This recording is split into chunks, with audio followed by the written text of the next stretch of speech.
Hi, I'm Joe Corcoran, and I wanted to share some information with you today that Gary Keller shared with real estate agents at Keller Williams convention last month in Anaheim, California. Picked out 3 slides that I think are most important for you to see as a homeowner or a prospective home buyer in the Lehigh Valley. This data pretty much applies nationally, but I especially wanted to bring it for the folks in the Lehigh Valley and share with you today. So the first thing I'm going to show you is home prices appreciating over the course of the last 33 years. We're going back to 1990 over here, okay? When the average home sale price was $94,000. Now you can see that line has increased over the years, and what I want you to pay attention to is that aqua line right here. And the importance of that aqua line is it's what we call the 4% line. Homes have appreciated almost as long as we've been tracking it over a long trend line, over a long term, about 4% per year. That's average annual growth in home prices, 4% per year. And that line, as you can see, tracks pretty closely with where prices have been. Now, a couple times it's gotten out of whack. I'm looking at you, 2005, 2006, and 2007. You see we're above the trend line there, and prices came back down to compensate because we got way too far ahead of our skis, as they like to say in the Winter Olympics, right? He got out over his skis. Well, that's what happened in the housing market. So we had a correction. Prices came back down. And then you can see they start to grow again, and they come up to that 4% trend line. Now, 2021, 2022, 2023 projected to be above the trend line. And you can see there's a difference there of 357 should be our price for 2023. They're projecting it to be 382 at this point. That's 12% above the trend line.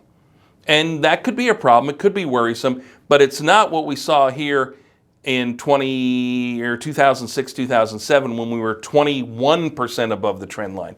That's when we had problems. And if we take a look at a couple more slides that we're going to check out, we'll kind of see why that's important. Okay? So let's look at the inventory where we are right now.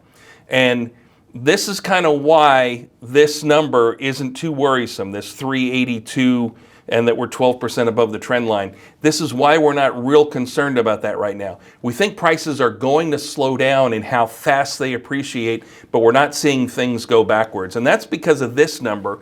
2.7% is, or 2.7 months is our average annual months of inventory right now. That's really low. When we have, again, we'll look at that kind of teal or aqua covered trend line there, that's 6 months.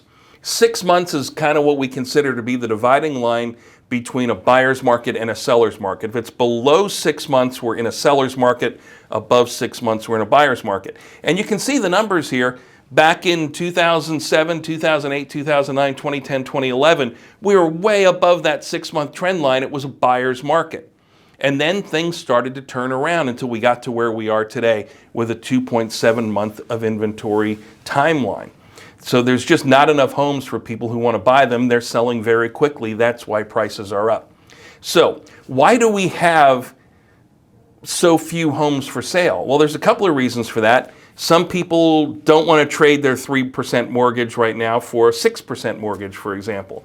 Or they made improvements to their home during the years when homes weren't selling as fast and decided, you know what? I don't need to move. I have everything I want right here. But here's one thing we've been looking at for a long time now, and this is the number of new home starts. And new home starts is important because, again, we'll look at the trend line. That line, it says 1,000. It's really 1 million. So 1 million has historically been the number of new homes that we require to be built in the United States each year in order to keep up with demand. And what happened in 2006, 2007, and 2008, you see it over my shoulder. Home builders built more homes than we needed. And that caused a glut in inventory, which caused prices to fall because, yeah, we had the mortgage problems. We also had more homes than we needed. Homes were flooding the market. Builders went bankrupt. They got out of the business. And then you can see over the next several years, we were way below the trend line. There was a time where we weren't even building half of the new homes that we needed to keep up with demand. Now, it's only been since 2021 that we've been back above that trend line again and building enough homes. But because of the years we weren't building 1 million homes a year, the United States is estimated to be 4 million homes behind inventory. 4 million homes. It's going to take builders a while to catch up on that.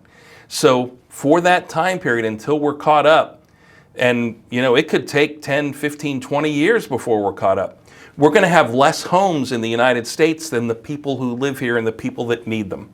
So those are some of the facts, some of the figures, some of the numbers behind what we see going on in real estate.